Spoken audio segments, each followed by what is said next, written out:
Well, our guest was once one of the biggest reality stars. Actually, I'm going to take that back. I think the biggest. I think was the biggest reality TV star Yep. for a good long while. Talking about John Gosselin, of course, everyone knows him from John and Kate plus 8. And everyone knows that union ended very badly. In disaster, actually. Yes. Just didn't work out. And we don't need to retell that history, but what is interesting is the fact that at least one of them, we're talking to John, is bouncing back in a very interesting way, in a way that I honestly was a little surprised by when I heard about this, that he is actually thinking about marriage again. Not to Kate. Not to Kate. No, that would be a completely different. Then I would have buried the lead. Right. And he's got a lot of other things going on, including the fact that he is on a wellness journey, I believe is the phrase people use these days. Yep. And it is going to be obvious the second you see him.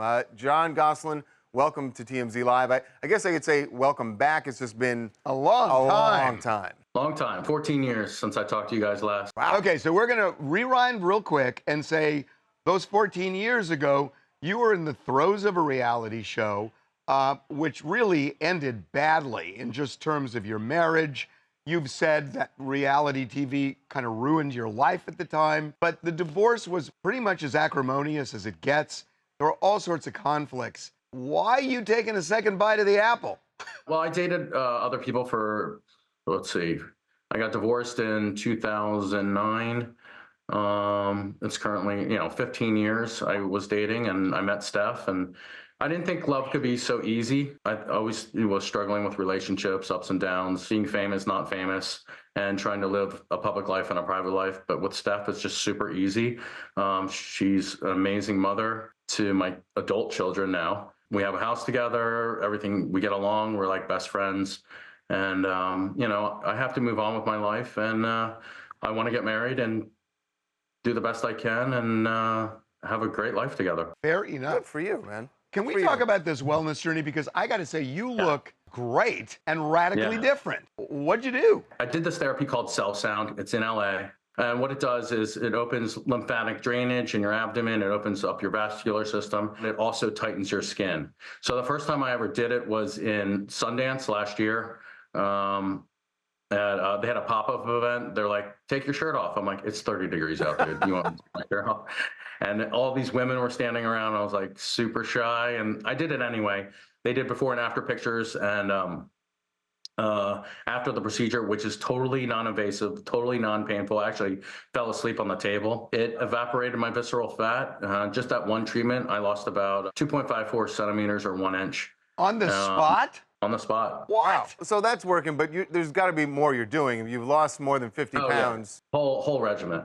Changed my diet, everything. I go to the gym 4 times a week. I do cardio every day. Even if I'm traveling, I try to get my steps in. I won't Uber in New York. I'll just walk 10 to 20 blocks. Yeah. You mentioned struggling with leaving TV and being famous, but not famous anymore. And it seems like you are somewhere in between now. What I'm wondering, like when you're DJing at these big events, do you have a name that you DJ under? Are people still coming up to you during these events? I thought it was easier just to keep my name, so I just made it DJ John Gosselin, and it kind of worked out well for branding. And my events are more like appearances and DJing. I do a lot of fan pictures and all that kind of stuff, and it's very interesting when a 22-year-old comes up to me and said, "Oh, I watched your show." I'm like, "What were you, 3?"